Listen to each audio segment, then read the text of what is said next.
إن الحمد لله نحمده ونستعينه ونستغفره ونعوذ بالله من شرور أنفسنا وسيئات أعمالنا من يهده الله فلا مضل له ومن يضلل فلا هادي له وأشهد أن لا إله إلا الله وحده لا شريك له وأشهد أن محمدا عبده ورسوله يا أيها الذين آمنوا اتقوا الله حق تقاته ولا تموتن إلا وأنتم مسلمون يا أيها الناس اتقوا ربكم الذي خلقكم من نفس واحدة وخلق منها زوجها وبث منهما رجالا كثيرا ونساء واتقوا الله الذي تسألون به والأرحام إن الله كان عليكم رقيبا يا أيها الذين آمنوا اتقوا الله وقولوا قولا سديدا يصلح لكم أعمالكم ويغفر لكم ذنوبكم ومن يطع الله ورسوله فقد فاز فوزا عظيما فإن أصدق الحديث كتاب الله وخير الهدي هدي محمد صلى الله عليه وسلم وشر الأمور محدثاتها وكل محدثة بدعة وكل بدعة ضلالة وكل ضلالة في النار أما بعد ebitende birungi byonna bya Allah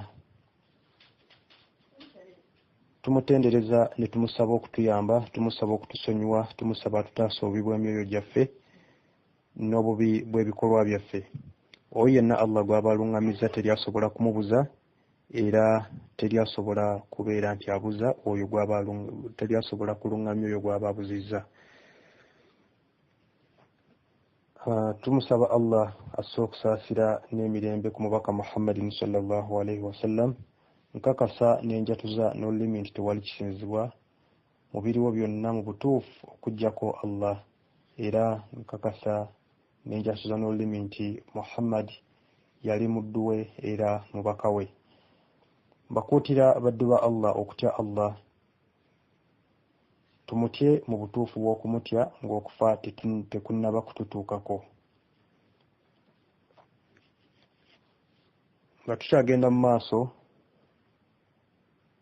tugenda kubeera nga tutunuulira ekitundu kyaffe eky'omusanvu ku musomo gwaffe gwe twatuuma aljamu bayna salatayn wa ahkaamu salati almusafir nga we twakoma ku mulundi oguwedde twatunuulira ekifo omutambuze watandikira okusala ku ssola twali twanukula ebibuuzo mu ngeri ya kubuuza oba mu ngeri twali tugezaako okutangaaza ensonga eno mu ngeri ya kubuuza wamu n'okwanukula era nga we twakoma wennyini we tugenda okugezaako okubeera nga tutandikira olwaleero waliwo ensonga gye nnawunzika nayo gye njagala oba oliawo okubeera nti ngitandikirako ekibuuzo kyali kigamba nti owa safaari asaaza atali wa safaari oba atali wa safaari bw'asaaza owa safaari ensala yaabwe ebeera etya ne tugamba nti omutambuze yenna bw'asaalira emabega wa imaamu atali mutambuze esswala eyeerakenya eggwamu emu ku mbeera essatu ne tugamba nti okubanga atandise esswala ne imaamu oba okubanga asanze imaamu ku raaka ey'okusatu ne tugamba nti embeera ey'okubiri okubanga ku sswala ya imaamu asanzeeko raaka bbiri oba emu yokka ne tugamba n'embeera ey'okusatu okubanga ku sswala ya imaamu tasanzeeko raaka n'emu amakulu amusanze akutamulukusa okuva ku maviivi oba amusanze ali ku tahiyaatu mu mbeera ezo zonsatule omutambuze nga ye mugoberezi ateekwa naye kusaala eraaka nnya ng'eza imaamu we ne tugamba nti kino kyekigambo ky'abamanyi abasinga obungi ne tubeera nti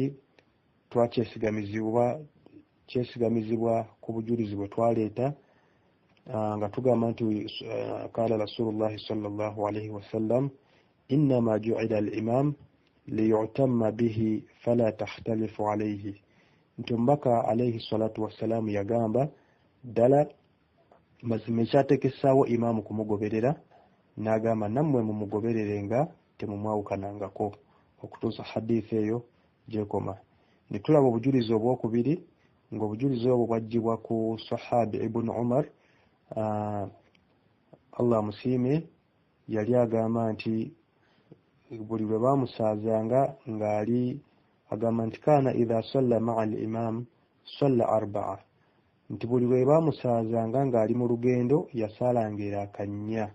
Wa idha sallaha wahdahu, makulu nti ate buli lwe yasaalanga ng'ali yekka salla rak'ataini, ng'asaala raka bbiri. Tugamba nti hadisi eyo eri mu Muslim ku nnamba 694. Tuleeta obujulizi obwokusatu nga bwajjibwa ku sahabi ayitibwa Ibn Abbas. Suila oba yabuuzibwa nti ma bala al-musafiru yusalla rak'atayn, lwaki omutambuze bw'aba yekka asaala raka bbiri, amakulu ng'ali yekka hala al-infirad, wa arba'a idha itama biqaymin oba bimuqimin, oba amakulu nti ate bw'abanga asaalidde mabega wa imaamu atali mutambuze alagirwa kusaala erakanya. Etugamba nti faqal tilka sunna. Ibn Abbas yaddamu nti eyo yenkola y'omubaka sallallahu alayhi wasallam gye yalagira. Tugamba nti ebigambo ebyo biri mu Ahmad ku 1035 oba mu Irwa'i ku 571. Netuleeta n'obujulizi obwasembayo netugamba nti obujulizi buno bwajjibwa ku sahabi Abu Majlis agamba nti yagamba nti nabuuza Ibn Umar nti omutambuze bw'asanga ku swala y'abatuuze, amakulu abatali batambuze bw'asanga eraka bbiri ku swala ey'eraka ennya, eraka ezebbiri z'asadde nabo zimumalira oba naye ateekwa kusaala nnya? Ibn Umar fadhahika, yasooka n'aseka, bwe yamala n'agamba nti yusalli bisalatihim, n'agamba nti naye asaala esswala yaabwe, naye asaala swala yaabwe, amakulu naye asaalira akannya. N'olwekyo omutambuze bw'asaalira emabega w'oyo atali mutambuze asaala swala y'oyo amusaazizza, amakulu naye esswala oba asaala erakanya wadde nga amusanze ku tahiyatu esembayo. Era kino kye kigambo ky'abamanyi abasinga obungi, mwe muli basahaba nga Ibn Umar, Ibn Abbas, bwe batyo bwe basomesanga, era tewali sahabi n'omu yabawukanako. Wadde nga waliwo ensomesa, naye eno gye nkuwadde ye bajje nakuwa yesinga okuba entuufu nga bwe nagamba, era ne tunenkubiriza okuba nti gye weekwatako, olw'ensonga nti Ibn Abbas bwe yabuuzibwa ku nsonga eno mu hadithi gye tulabye waggulu, yagamba nti eyo yensomesa oba yenkola ya Nabbi sallallahu alayhi wasallam, kale tolina bw'oyinza kugivaako n'ogenda n'enkola endala. Kaakati wano we tutandikira olwaleero, nga tutandika n'ekibuuzo. Ekibuuzo kigamba owa safaari bw'asaaza atali wa safaari, atali wa safaari naye asalako? Okuddamu, atali wa safaari bw'asaazibwa owa safaari bw'amalayo era akaze ebbiri n'atoola salaamu, gwe atali wa safaari oyimuka n'omalayo era akazo ennya, amakulu naawe tosaala bbiri nga imaamu wo omutambuze z'asadde, kuba imaamu we mutambuze akkirizibwa okusalako, naye gwe tokkirizibwa. N'olwekyo gwe tosaala bbiri nga imaamu wo mutambuze z'asadde, olw'obujulizi buno wammanga. Obujulizi buno an Ibn Umar radiyallahu anhu qaal صلى عمر بأهل مكة الظهر فسلم في ركعتين ثم قال أتموا صلاتكم يا أهل مكة فإنا قوم سفر. amakulu ka hadisi eno ngejibwako Ibn Umar agamba nti Umar lumu yasaaza abantu b'e Makka esswala ya dhuhuri era kabbiri, bwe yamala okutoola salaamu n'agamba nti mwabawane Makka mmwe mujjuze esswala yammwe, ffe tuli batambuze, amakulu nammwe temusaale bbiri nga ffe abatambuze. Kaakati ngenda okukomya ensonga eyo, wabula bino bikulu nnyo nkusaba obyekkaanye. Ngenda kuwa ensonga zigenda kwera nga 5. Esooka, singa omutambuze asaalira emabega wa imaamu gwateekakasa kuba mutambuze oba si mutuuze, enniya oba okumalirira kwe kirungi akwesigamize ku swala ya imaamu. Amakulu kirungi abeere n'enniya egamba nti imaamu bw'anaasaalira akannya naye z'agenda okusaala, kuba ekyo kyatteekwa okukola. Wabula bw'anaasaala 2 ez'omutambuze nange ze nja okusaala. Bw'akola bw'atyo esswala ye etuuka. Ensonga ey'okubiri, singa omutambuze asaalira emabega w'oyo gw'akakasa nti mutambuze, awo aleeta nniya ya kusala ku swala, era bw'asaala n'asala ku swala ye imaamu, amakulu ntegeeza imaamu wano naye aba ateekwa okusala ku ye. Wabula singa yeesanga nga tasazeeko wadde nga ye kyabadde amaliridde kusalako, imaamu bw'asaala 4 olwo naye aba alina kusaala 4. Ensonga ey'okusatu, singa omutambuze akulembera abasaaze naye nga mu basaaze mulimu n'abatali batambuze, oluvannyuma imaamu n'afuna ekizibu ekiteekwa okumuggya mu swala, jjukira ye abadde agenda kusala ku swala, ate swala bw'agivuddemu amuddidde mu bigere ye ng'ate si mutambuze. Abagoberezi bonna bateekwa kugoberera imaamu oyo azze mu bigere by'oli abadde omutambuze. Amakulu, abagoberezi bali abatambuze nabo bateekwa okujjuza esswala z'eraaka 4 olw'okuba imaamu azze mu bigere bya imaamu eyabadde omutambuze ate ye si mutambuze, era tasobola kusala ku swala, ateekwa kusaala raaka 4. Jjukira Nabbi sallallahu alaihi wasallam yagamba nti ekyatekesawo imaamu kugobererwa temumwawukanangako. N'olwekyo etteeka eryo liragirira abagoberezi abo bonna okusaala eraaka 4 eza imaamu ono atali mutambuze. Ensonga ey'okuna, singa omutambuze asaalira emabega w'oyo atali mutambuze era ng'enniya ye yakusaala raaka 4 olw'okuba amusaaza si mutambuze, oluvannyuma n'afuna ekintu kyonna ku bintu ebitta esswala, okugeza wuzu n'emuggwako, esswala n'agivaamu. Bw'akomawo n'abasanga nga bamaze okusaala, esswala ye eno gy'agenda okusaala yekka akkirizibwa okugisalako kuba kati yeesaaza yekka ate akyali mutambuze. Nga n'ekisembayo mu ngeri y'emu, singa omutambuze oyo asaalira emabega w'atali mutambuze esswala ye n'efa, oluvannyuma n'agiddamu, naye ng'agiddiramu mabega w'oyo atali mutambuze, asaala swala ya imaamu, amakulu asaala raaka 4 tasalako. Ensonga ezo nsuubira zitegerekese bulungi nnyo. Wotategedde munnaye saagala osigalire emabega, beera nga ogenda mu maaso n'okubuuza wa barakallahu fiikum. Tugenda ku nsonga eddako mu ngeri ya kibuuzo. Omutambuze bw'agoberera omusaaze, amakulu imaamu gw'atamanyi nti mutambuze wa safaali oba si mutambuze, y'ensonga gye tugenda okutunulako wano. Omutambuze bw'agoberera omusaaze oba imaamu gw'atamanyi nti mutambuze wa safaali oba si mutambuze. Embeera eno ebeera nnyo mu bifo abatambuze bwe batera okukuŋŋaanira nga balinda ebidduka ebibatwala oba ebibongerayo gye balaga, naddala nga mu paaka z'emmotoka, ebisaawe by'ennyonyi, siteeseni oba ziyite siteeshoni z'eggaali y'omukka. Kati ekyokulabirako, bwe tusanga omusirikale ku kisaawe ky'ennyonyi oba ku paaka ya bbaasi oba takisi, oyo tumanya nti ne bw'aba imaamu tabeera mutambuze. So nga bwe tulaba omuntu ng'alina ensawo eraga nti ali mu lugendo, oyo tumanya nti muntu wa safaali.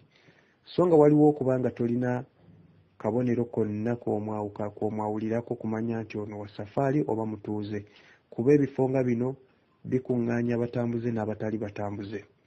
Mu mbeera bw'eti, bw'ogoberera omuntu gw'otokakasa kuba mutambuze oba mutuuze, gw'olina kukola ki? Okwanukula Sheikh Uthaymin ku nsonga eno yagamba nti goberera omuntu oyo n'endowooza egamba nti bw'abeera omutuuze ngenda kusaala laakanya ng'ezize. Ate era bw'anaabeera omutambuze n'asaala 2 nange nja kusalako amakulu, nja kusaala 2. Ekyo kye kisaana okukolwa kuba bw'okulemberwa imaamu atali mutambuze era akazasaala naawe z'oteekwa okusaala, bwajjuze nnya naawe saala nnya, bw'asalako naawe salako. Ensonga eno gisange mu Sharh al-Mumta' omulyango ogwokuna oba omuzingo ogwokuna, soma okuva ku 368 mpaka ku 369. Naam, ekibuuzo ekirala, singa nze omutambuze nyingira mu swala ya imaamu atali mutambuze, naye oluvannyuma wuzu nenzigwako oba nenzijukira nti sirina wuzu, esswala bwe ngivuddemu ne ŋŋenda ne nfuna wuzu endala, ngenza okudda nga bamaze okusaala.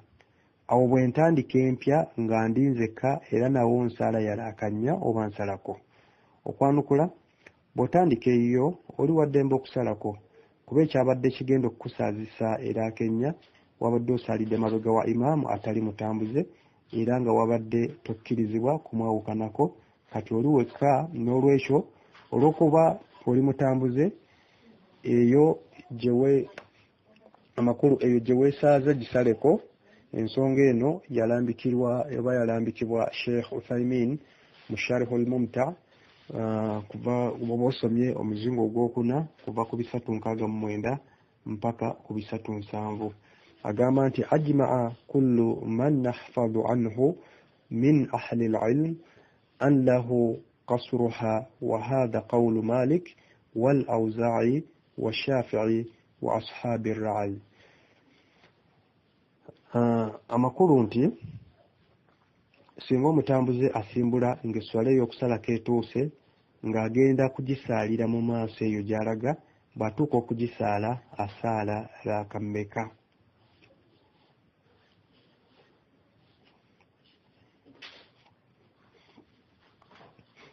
Naam, kino ekibuuzo nga tuvudde ku bigambo bya Sheikh Uthaymin bye tulabye mu Sharh al-Mumta'. Waliwo ekibuuzo wano ng'onaagamba nti singa omutambuze asimbula ng'esswala y'okusalako etuuse ng'agenda kugisalira mu maaso eyo gy'alaga, bw'atuuka okugisaala asaala raaka mmeka? Kino kibuuzo.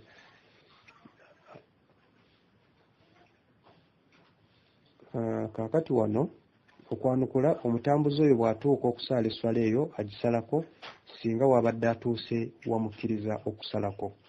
Ibn Qudama yagamba nti, omumanyi ayitibwa Ibn al-Mundhir yagamba nti abamanyi bonna beegatta ne bagamba nti omuntu afaanana bw'atyo akkirizibwa okusala ku swala. Sheikh Ibn Baz yatuuka n'okugamba nti era n'abamanyi abasinga obungi bwe batyo bwe bagamba, era mpozi ne Sheikh Uthaymin naye bw'atyo bw'asomesa. Genda osome mu Sharh al-Mumta' omuzingo gwokuna 370 oba al-Mughni ekya Ibn Qudama, oba osome salatu li doktor oba bamuyita Doktor Tayari, ekitabo kye ky'esswala, osome ku namba 92, osome ku ahkamul musafir, osome okuva ku 35 mpaka ku 36 ekya Ibn Baz, oba majmu'u fatawa wa maqalati osobola okusoma mu kitabo ekyo muzingo ndowooza gwa 12, osoma okuva ku 29 mpaka ku 29 mpaka ku 29, kifaanaganako bwe kityo. N'olwekyo beera nga weesembesa ebitabo ebyo okubeera nti omanya ebisingakaawo ku nsonga eyo. Nga tugenda mu maaso, waliwo ekibuuzo ekirala. Omutambuze agenda kusimbula naye ng'ekiseera ky'agenda okusimbuliramu kya swala ya dhuhuri, ate nga mu maaso eyo ayinza okufuna obuzibu bw'okusaala asiri, era nga asuubira kutuuka ku magribi oba isha. Dhuhuri ne asiri azisaala atya? Okuddamu, omutambuze oyo ky'alina okukola engeri gy'atannaba kusimbula, bw'abanga wagenda okusimbula waabwe amakulu waawangaalira, akkirizibwa agatte dhuhuri ne asiri, wabula takkirizibwa kuzisalako kuba akyali waabwe tannatambula. Wabula bw'abanga ewaabwe avuddewo nga bwe twannyonnyodde mu musomo gwaffe ogwayise oba olwo agatte era n'okusalako asaleko. Kati ekibuuzo ekirala, omutambuze singa ali mu lugendo n'ayimirirako ewaabwe wawangaalira so si gye bamuzaala, esswala n'emusangawo agisaala atya? Agisaleko? Esswala ye ekisinga okuba ekituufu tagisalako kuba ali mu kitundu kye. Ekyokulabirako, omusiraamu awangaalirwa katwe wano mu Kampala. Omusiraamu awangaalira katwe wano mu Kampala ng'alina banne baalina embaga nga egenda kuva Jjinja bayite Katwe bagende e Masaka okunona omukyala. Naye bwe batuuse e Katwe nga bava e Jjinja basazeewo basaale Dhuhuri e Katwe. Jjukira omusiraamu ono w'e Katwe naye yasimbudde nabo okuva e Jjinja. Omusiraamu ono ateekwa kusaala Raakanya, tasalako ng'abalala abatawangaalira Katwe oba Kampala, olw'ensonga nti okusala ku swala olina kumala kuva mu kitundu w'owangaalira. N'olwekyo ekisinga okuba ekituufu kujjuza Dhuhuri e Raakanya wadde nga wasimbudde nabo e Jjinja nga bwe tukirabye mu kyokulabirako ekyo. Wallahu alam. Wabula singa okugeza obadde mu nnyonyi oba ggaali ya mukka n'otandika okusaala, ennyonyi oba eggaali y'omukka neeyita ewammwe teyimiridde, genda mu maaso n'esswala era gisaale nga yakusalako. Bw'atyo Sheikh Uthaymin bwe yalambika ensonga eno era yatuuka n'okugamba nti okwo kuba kuyita wammwe so si nti otuuse ate nga n'akaseera kaba katono ennyonyi k'emala ewammwe ng'etambula. Ebyo nno bisange mu Sharhu al-Mumti'u. Asharhu al-Mumti'u omuzingo gw'okuna osomere eddala ku nnamba 4. Katunuulire ekibuuzo ekirala. Singa omusaaze omutambuze atandika esswala naye bw'abadde agitandika yeerabidde nti agenda kusaala swala ya mutambuze, bw'amaze okuleeta takbiira emuyingiza mu swala kabe kasinge ng'atandise ne al-Fatha oba kale nga n'okutama akutamye n'ajjukira nti mutambuze ateekwa kukola atya mu mbeera bw'etyo? Okwanukula, omutambuze bw'atuuka mu mbeera bw'etyo ey'okwerabira, abamanyi abamu bagamba nti mu ntandikwa bw'abanga teyabadde na kirowoozo amakulu nniya yakusalako, oyo ateekwa buteekwa okujjuza tasalako. Ate abamanyi abalala bagamba nti era nga kyekisingako okuba ekituufu nti tateekwa kujjuza wabula asale ku swala ye, amakulu asaale raaka 2 kuba omutambuze ateekwa kusaala raaka 2 ate nga n'ono mutambuze. Bano bongerako ne bagamba nti omutuuze amakulu atali mutambuze nga bw'atakakatibwako kuba na nniya yakujjuza swala ng'agitandika, nabwe kityo n'omutambuze naye takakatibwako kuba na nniya yakusala ku swala ng'agitandika. Sheikh Uthaymin bwe yali atangaza ku nsonga eno yalambulula bw'ati: omutambuze atandise swala ye okugeza eya Dhuhur, Asiri oba Isha, naye nga bw'abadde agitandika enniya oba ekirowoozo ky'okusaala eraaka 2 nga tatandise nakyo, agwa mu emu ku mbeera 3. Kati nno wano esooka okubanga yatandise swala ye ng'ekirowoozo ky'alina kyakusaala raaka 4 ng'ekimusaazisa ennya buyinza okuba obutamanya nti ateekwa kusaala 2 era ensonga endala yonna. Ensonga ey'okubiri, ayinza okuba nga yatandise okusaala esswala n'enniya yakusaala raaka 2. Ekyokusatu, okutandika esswala nga yeerabidde amakulu ng'enniya gye yatandise nayo teyabadde ya 2 oba 4, ye yatandise butandisi kusaala. Bw'aba yatandise na nniya ya raaka 4 kitegeeza nti waakusaala 4. Bw'aba yatandise na nniya ya 2 kitegeeza nti waakusaala raaka 2. Naye bw'aba talina kimu ku ebyo kye yatandise nakyo, ate mwattu kino kibaawo nnyo mu bantu oba kale kyangu kyakubaawo. wajjukirira wonna akkirizibwa okusala ku swala eyo kubanga ye ng'omutambuze amateeka gamulagira kusala raka 2. Sheikh Uthaymin bwe yali awunzika kwe kugamba nti omutuuze atali mutambuze nga bw'ateekwa kusooka kuba na nniya nti agenda kusala raka 4, nabwe kityo n'omutambuze naye tateekwa kutandika. Nkiddamu Sheikh Uthaymin bwe yali awunzika yagamba nti omutuuze atali mutambuze nga bw'atateekwa kusooka kuba na nniya nti agenda kusala raka 4, nabwe kityo n'omutambuze naye tateekwa kutandika swala ye na nniya ya kusala raka 2. Era ebyo bisange mu Sharhu al-Mumta omuzingo gw'okuna 307 mpaka ku 371.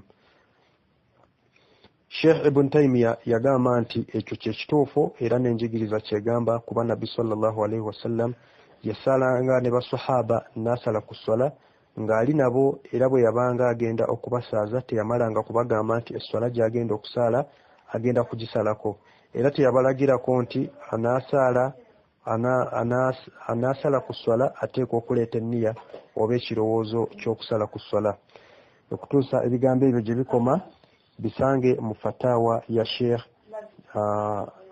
usome omuzingo 24 namba 21 ne swalatu omuzingo gw'okubiri osome okuva ku 694 mpaka ku 695.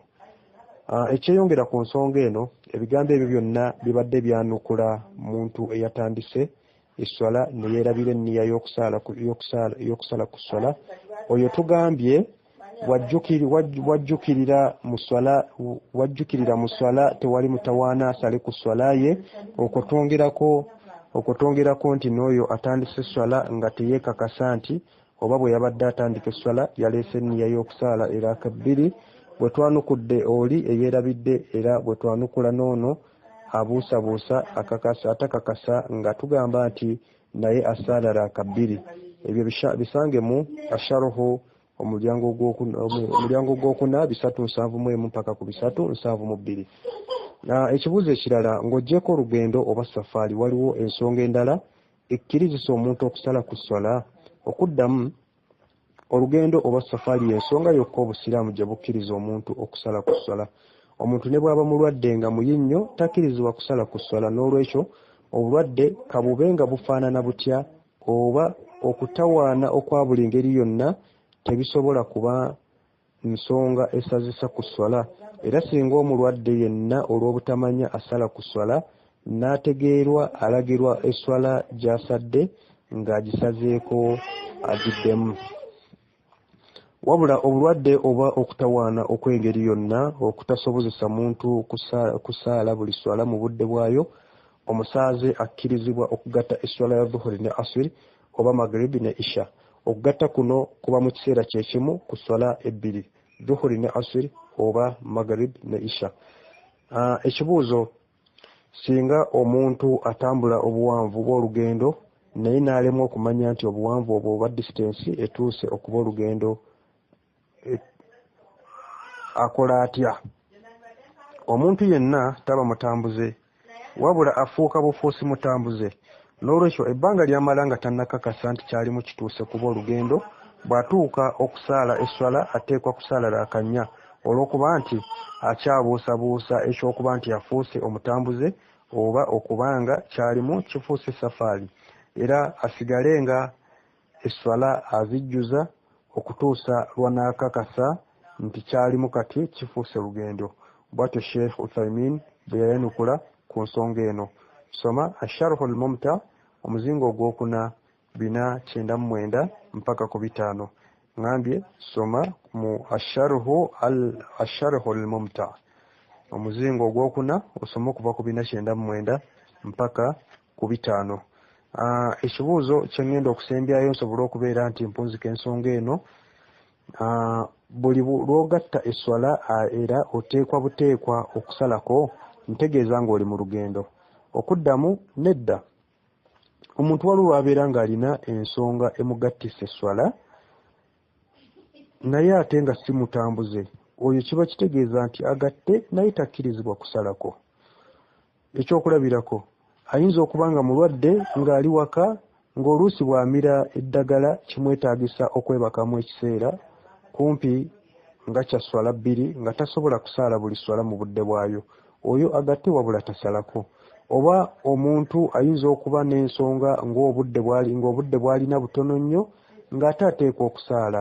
Olw'obuzibu bwalina nga bwe tukiraze oba bwe twakiraga emabegako, akkirizibwa okugatta esswala naye tazisalako. Mu ngeri y'emu omuntu ayinza okuba mu lugendo nga n'obudde bwa buli swala abulina, oyo amateeka gamugamba nti waddembe buli swala agisaalire mu budde bwayo.